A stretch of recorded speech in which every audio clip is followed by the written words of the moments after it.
we had last year. We had an article from the Centers of Disease Control, and what they pointed out was that overweight people actually live longer than normal weight. It caused an amazing thing. How can this be? Liars, liars, your pants on fire type of thing. And saying, but it may be, what if it's true? What if basically overweight people do live longer, and if so, why? And that's why I'm coming back to the really understanding of really what, when we talk about the perfect diet for what purpose? To lose weight, or live longer, or be more well. Now, in terms of all three of those, our research comes very clearly. It's all about controlling inflammation. The more inflammation you have, the fatter you become. The more inflammation you have, the shorter your lifespan. The more inflammation you have in the body, the less well you become. Now, is this the same kind of inflammation I would run to the drugstore and get Advil for when people hear inflammation? Or? Well, there's two types of inflammation. There's the classical type. Something hurts. That's why I see a doctor, and that's why I go to the drugstore. But there's a second, more insidious type, what I call silent inflammation. The same inflammatory pathways, but now below the perception of pain. This is why it's so dangerous, because you do nothing to stop this type of inflammation. It can now linger for years, if not decades, attacking the brain, the heart, and the immune system, until you eventually call it heart disease, cancer, or Alzheimer's. Adam, or are we okay? Or fine? Okay. And it appears this type of inflammation is really the underlying cause of chronic disease. And also from our studies, it's the underlying cause of our growing obesity epidemic. And this seems to be a relatively new phenomenon, because we have to go back. Our genes still live in the Stone Age, and therefore we have to realize that 70 years ago there were no drugs, and only those who had a strong immune system would survive. They're the ones who could pass their genes on to the next generation. But in many ways, we are basically now in a situation. We have those who have a strong immune system are now being confronted by something very new. Inflammatory diets. You might call diets of Western civilization. But what they are diets that induce increased silent inflammation in the body. And when you say that, it's the diets that have come up, the food changes that have come in the last 70 years or so. With exactly. And processing more sugar, fructose, corn syrup. All those things that made food now much less expensive. 70 years ago, food was very expensive.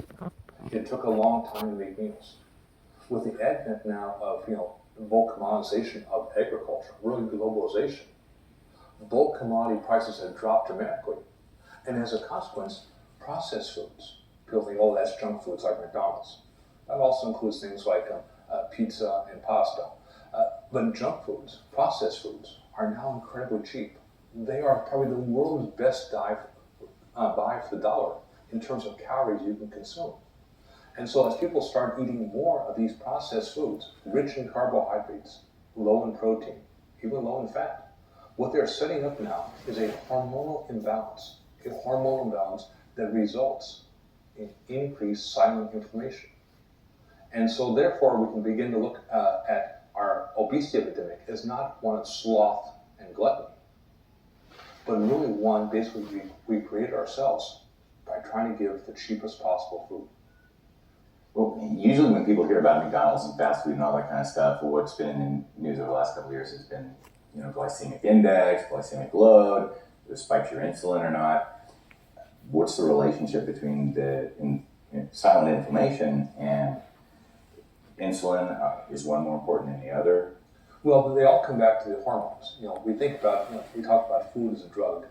That's really derogatory to food, because food affects hormones, and hormones are hundreds of times more powerful than any drug. So we talk about the glycemic index. Really should talk about the glycemic load, the amount you eat. But it's just not that simple. It's also the amount of protein and the type of fat you're eating at the same time. And so what happened about 50 years ago became the makings of what I call a perfect nutritional storm that first appeared here in the United States and now spreading worldwide. And there are three components. No one component was sufficient to cause this dramatic increase in silent inflammation. But when all three came together at the same time, then you had the makings. What were those three components? The first was the increasing availability of cheap carbohydrates. And with cheap carbohydrates, you can now make cheap processed foods. But that was not sufficient by itself. The second aspect was a dramatic increase in the amount of vegetable oils being produced on a worldwide basis. These are rich in what are called omega-6 fatty acids. These are the building blocks of inflammation. And when you have excess omega-6 fatty acids mixing with cheap carbohydrates, basically it's like adding kerosene to a fire. The end result is inflammation. But we've always had one trump card, and that was something your grandmother knew about: high levels of omega-3 fatty acids. Because at high enough levels, these fatty acids are incredibly anti-inflammatory agents. They can dampen down the fires of silent inflammation. But over the last 50 years, those have been pulled out of the diet because they're expensive, they go rancid quickly, they don't taste very good. So what did Grandma feed us? What were those things? Well, the grandma gave you all the information you need for what I'd call the perfect diet. She said 4 things. We never listened to her, but she said 4 things. The first thing is eat small meals throughout the day. Because if you're being satiated, you're not going to be hungry. Second thing, she said have some protein at every meal. Because we now know it's the protein of each meal that gives rise to satiation. She also said eat your fruits and vegetables. We know that because they have a low glycemic load, will have a lower impact on the hormone insulin. And the last thing she told you, you take your fish oil. Standard issue for every child 2 generations ago was a tablespoon of cod liver oil. The world's most disgusting food known to man, yet no child can leave the house unless they had that. And what's happened in the last 50 years has been a dramatic reversal of that, plus changes in our dietary composition, which has now all come together here in America first to give this really inflammatory fire. And just as China has become the low-cost manufacturer of goods on a worldwide basis, the low-cost manufacturer of food ingredients is now the United States.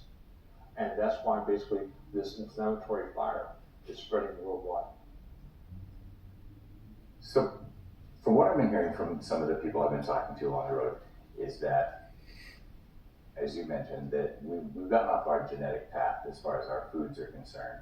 The modern processed foods are creating all these problems. And one of the things we're looking for, well, is there a template that comes from our genetic past that we can use now in modern times to help point us in the right direction to solve the issues that we're having, whether it be obesity and whatnot? It sounds like what you're talking about is controlling the inflammation with processed foods might be a melding point for those. Can you tell us? Well, you're quite right. Our genes still reside in the Stone Age, and we eat in the 21st century. And the more we disconnect what we're eating today from how our genes were programmed to operate, the more this inflammation we get.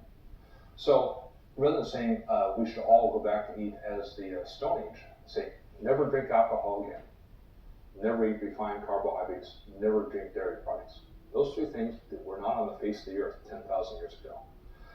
We basically be a little more, let's say, open-minded and say, okay, let's now try to find the right mix of protein, carbohydrates, and fat for an individual. But what's our goal? To lose weight? I believe it's to control inflammation. And now there are blood tests. Blood tests will tell us how successful we are. And therefore, we take it out of a guessing game. We take it out of the area of politics. We make it a true science. Your body will tell you what's the best diet by really now looking at how that diet you're eating is able to control the levels of silent inflammation in your body. These blood tests that you just talked about, what's the baseline? Where do we get the baseline in order to make a comparison? Well, if we want to look at the comparison saying, let's ask right now, who are the longest lived people in the world today? The answer is the Japanese. If we ask who are the people who have the longest health span, that is lifespan, longevity minus years of disability, it's the Japanese. Who have the lowest rates of heart disease in the world today? The Japanese. And the lowest rates of depression. Surprisingly, the answer is the Japanese. So that's a pretty good population to look at, not so much what they eat, but what are the levels of inflammation in the blood. And we can now measure that. So this becomes now a guide point to say we want to try to basically bring the levels of inflammation titrated down to the levels of the Japanese. Now for comparison, the average American, their levels of inflammation are usually 8 to 12 times greater than the Japanese. This begins to explain why we spend so much on healthcare and have so little so far. Because our epidemics of obesity and type 2 diabetes are just really the harbingers of basically more chronic diseases coming at an earlier and earlier age. So if we basically take this something as simple, if we treat the food like a drug and can reduce the inflammation, what will be the benefits? Well, the data is actually pretty clear. When you do that, you basically see a reduction of chronic disease. And that's not me talking, that's Harvard Medical School.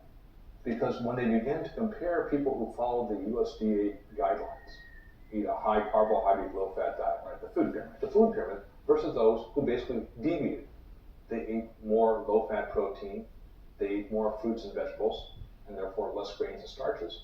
What they found that those who basically deviated from the USDA food pyramid had much, much lower rates of heart disease and much lower rates of chronic disease. And all of a sudden say, it can't be that simple. Well, actually it is that simple outside your body. What's happening inside your body is incredibly complex. This is why people, both average Americans, but also academicians, are totally perplexed. They say it's getting more and more complex what's going on. But how to orchestrate that becomes easier and easier. We go back and think, basically, what did grandma really feed us? And the closer we get our diet back to our genes, the more we reduce the silent inflammation. And by doing that, life becomes much, much easier. Yeah, the story was given to me by Dr. Sebring in Texas the other day when he first met Lauren Cordain at an event. That some other speaker there was really focused on some small aspect of whether it be the glycemic index or whatnot, and kept going, yeah, but this, we see this, and we see this, and we see this, and he said, wait a second, I'm talking about this. You have to look at it from a global aspect. It's like 12 blind men trying to describe an elephant. They're all partially right. But you eventually have to step back from an elephant and say, wait a minute, yes, we have to put this in a construct that makes perfect sense. A construct that basically begins to answer almost like a unified field theory of diet. And if once we begin to realize how diet affects hormones, there becomes the key. Because hormones control everything that's important in our life. They control our weight, they control our longevity, they control our health. They control our daily physical and mental performance. They control our emotions.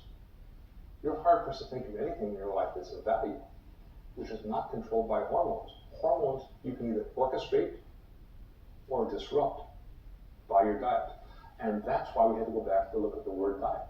Another source of confusion. It comes from the Greek root, which means way of life. We've corrupted that to think of diet as a short-term period of hunger and deprivation to try to get in the swimsuit. It's a way of life. A way of life for what purpose? To keep silent inflammation under control. And the more successful you are, the longer the life you'll live, the better life you'll live. That's what we call wellness. But you have to define wellness in terms you can walk into Harvard Medical School and no one's going to laugh at you. So if we begin to define wellness as the lack of inflammation, the clinical marker we can now measure, they'll say you're at the cutting edge. And how do you control inflammation? It's all by what you put in your mouth. And the sooner we realize this, the sooner we have an opportunity to change dramatically the world around us. But the longer we ignore that, we'll basically see more of the same. Increasing rates of obesity, increasing rates of chronic disease at earlier ages. Basically, a total disruption of the American healthcare system. Well, and that's the thing, is that one of the questions I was asking Dr. Cordain and others is, how close to the edge of the waterfall are we?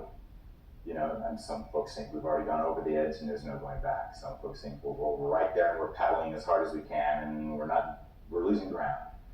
You know, what do you feel about it? We're pretty close to the edge. We're paddling, we are losing ground. But all that doomsday aside, we also know within an incredibly short period of time, really in a matter of weeks, we can reverse that whole process. You can change systemically your whole hormonal environment within your body. So the bad news is, is looking pretty bleak. The good news is, with some very small tweaks of our existing system, we can take which looks like a coming disaster and begin moving upriver back toward Willows. And the question, we have the technology. The question is, do we have the political will to do it?